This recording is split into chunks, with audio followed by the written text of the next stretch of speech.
인생의 95%는 잡념으로 허비된다고 합니다. 이 잡념들을 텅 비워버린다면 어떻게 될까요? 어마어마한 지능 상승, 놀라운 집중력, 병의 치유, 감쪽 같은 꿈의 실현, 이 모든 것들이 저절로 얻어진다고 합니다. 삶을 변화시키는 채널 Change My Life입니다. 앞의 얘기는 수천 년 비전의 진공모유의 원리를 말하는 건데요. 거울 명상으로 유명한 김상훈님의 책 마음을 비우면 얻어지는 것들에 나오는 메시지 중 하나를 전해드리려고 합니다. 그럼 들려드리겠습니다.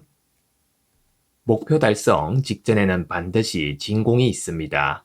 덜판에서 사슴떼들이 한가로이 풀을 뜯고 있다고 해보죠. 인근 풀숲에서는 사자 한 마리가 숨을 죽인 채 표적을 고르고 있습니다. 드디어 표적을 골랐습니다. 자, 이제 당신이 사자라고 상상해보죠. 당신은 슬금슬금 일어나 돌연 온 힘을 다해 달립니다. 다른 사슴들은 거들떠 보지도 않고 오로지 단 한 마리의 사슴만을 향해 질주합니다. 드디어 거리는 한 발짝 차이로 좁혀졌습니다. 당신이 사슴을 향해 입을 딱 벌리는 순간 완전하게 텅 빈 마음이 생겨납니다. 그리고 이 텅 빈 마음에 그려진 표적은 반드시 잡힙니다. 모든 목표의 성취 직전에는 이처럼 어김없이 텅 빈 순간이 존재합니다. 메릴랜드 대학의 브랜드 교수는 특별한 실험을 수행했습니다. 초인류 사격수들의 머리에 작은 전극을 붙여놓고 정기적 활동을 살펴본 것이죠. 그런데 신기한 일이 일어났습니다. 선수들마다 명중 직전에 예외 없이 두뇌가 번쩍했던 겁니다. 지금 번쩍하는 게 뭐지? 그것은 뇌파의 주파수가 알파파로 변하는 모습이었습니다. 알파파란 긴장과 불안과 온갖 잡념이 완전히 사라진 텅 빈 무아지경의 상태에서 발산되는 주파수죠. 즉, 선수들이 표적을 명중시키기 직전 어김없이 마음이 텅 비어버렸다는 이야기입니다. 애리조나 주립대학의 댄 랜더스 박사 역시 사람들에게 활을 쏘게 하면서 그들의 두뇌를 살펴보았습니다. 우선 초보자들에게 15주간 활쏘기 훈련을 받도록 하였습니다. 처음에는 그들에게서 알파파가 발산되지 않았죠. 그러다 활쏘기 실력이 향상되면서 알파파가 감지되기 시작하였습니다. 훈련 기간이 끝날 때쯤 실력이 60% 이상 향상된 사람들은 마치 1급 공사들처럼 알파파가 현저하게 드러났습니다. 다시 말해 처음 훈련할 때와는 다르게 스스로 최고의 능력을 갖추게 되자 마음이 텅 비어버리는 순간들이 현저하게 늘어났다는 이야기입니다. 과학자들은 고개를 갸우뚱하였습니다. 혹시 다른 일에 천재성을 발휘하는 순간에도 마음이 텅 비어버릴까? 그들의 예상은 적중하였습니다.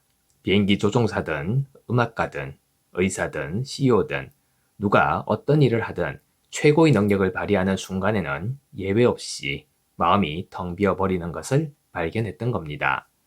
신기하지 않나요? 노벨상을 받은 과학자들을 조사해 봤더니 90%가 꿈을 꾸거나 명상을 하다가 갑자기 획기적인 힌트를 얻었다고 답했습니다. 꿈을 꾸거나 명상할 때는 잡념이 없이 텅 빈 상태가 됩니다. 즉, 천재적인 아이디어는 텅 빈 상태에서 떠오른다는 말인 거죠. 보통 사람들은 뭔가를 깊이 생각할 때 끙끙거리며 골치 아파합니다. 그리고 두뇌에서 많은 열이 발산되죠. UCLA의 연구진은 천재들도 그와 같은지 그들의 두뇌를 촬영해 보았습니다. 결과는 정반대였죠. 그들은 뭔가를 깊이 생각할 때 두뇌 에너지가 뚝 떨어졌습니다. 천재들은 두뇌를 텅 비워놓고 우주에서 아이디어를 얻기 때문에 두뇌 에너지를 소모할 필요가 없었습니다. 축구 황제 펠레도 자신의 경험을 다음과 같이 묘사하였습니다. 온몸이 이상하게 고요하게 변하는 걸 느꼈습니다. 텅 비어버린 황홀경이라고 할까? 그 상태에 들어서자 온종일 뛰어도 전혀 피곤하지 않을 것 같다는 느낌이 들었죠. 공을 몰고 상대팀 어느 선수가, 아니 그 팀의 모든 선수가 한꺼번에 방어해도 뚫고 나갈 확신이 들었습니다. 오랫동안 세계 최고의 카레이스로 군림했던 아일톤 세나 역시 우승할 때마다 무아지경을 경험했다고 밝혔습니다. 그는 이렇게 말하였죠. 경주 도중 갑자기 남들을 앞서 나가기 시작했어요. 그러면서 제 의지가 아닌 무아지경의 상태로 운전하고 있다는 걸 느꼈죠. 그건 완전히 다른 차원의 세계였습니다. 전 분명히 제 한계를 넘어섰는데도 전혀 힘이 들지 않는 상태로 자꾸만 앞서 나가고 있었습니다. 세계 최초로 1마일의 4분벽을 깼던 영국의 로즈 베니스턴은 다음과 같이 말하였습니다. 뛰면서 자연과 완전한 일체감을 느꼈습니다.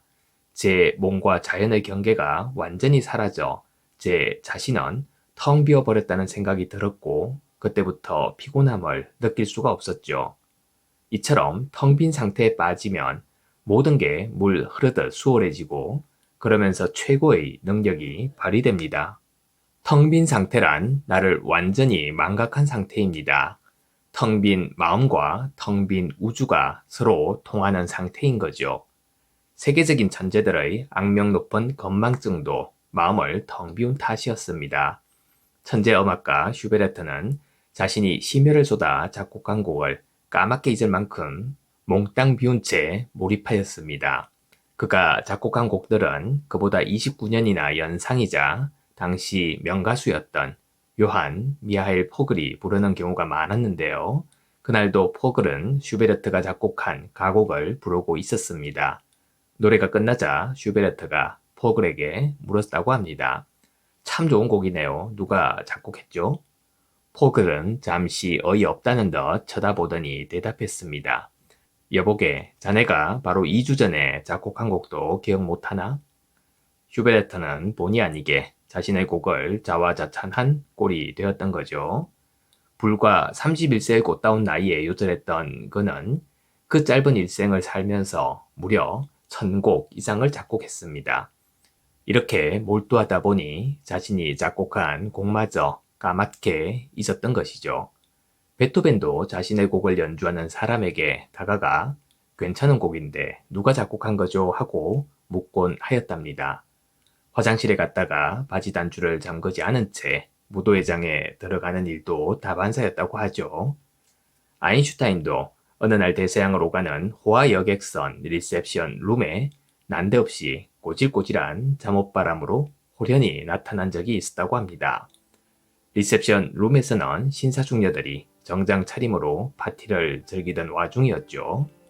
저런 얼빠진 친구가 있나? 이런 곳에 잠옷 차림으로 나타나다니. 잠깐, 저 사람이 그 유명한 아인슈타인 박사 아니야? 당황하는 그를 보고 사람들은 일제히 힘찬 박수를 쳐주었다고 합니다. 마음을 텅 비워버리고 오로지 인생의 참 목적에만 파묻혀 살아가는 한 영혼에 대한 경의의 박수였던 거죠. 르네상스 시대의 세계적 미술가 미켈란젤로는 코끼리를 어떻게 조각할 겁니까? 라는 질문을 받고 큰 돌덩어리를 가져와 코끼리가 아닌 걸 모두 떼어내면 되지요 라고 대답했다고 합니다. 그에겐 코끼리 이외의 것들은 보이지 않았던 겁니다. 마음을 텅 비우니 오로지 코끼리만 보인 것이죠. 코끼리가 아닌 돌덩어리만 떼어내면 코끼리는 저절로 모습을 드러내게 됩니다. 이처럼 텅 빈 마음은 목표 달성의 필수 조건인 겁니다. 목표가 아닌 생각들을 말끔히 비우면 오로지 선명한 목표만 남게 됩니다. 감사합니다. 매일 아침 소중한 메시지를 전해드립니다. 구독과 좋아요 부탁드립니다.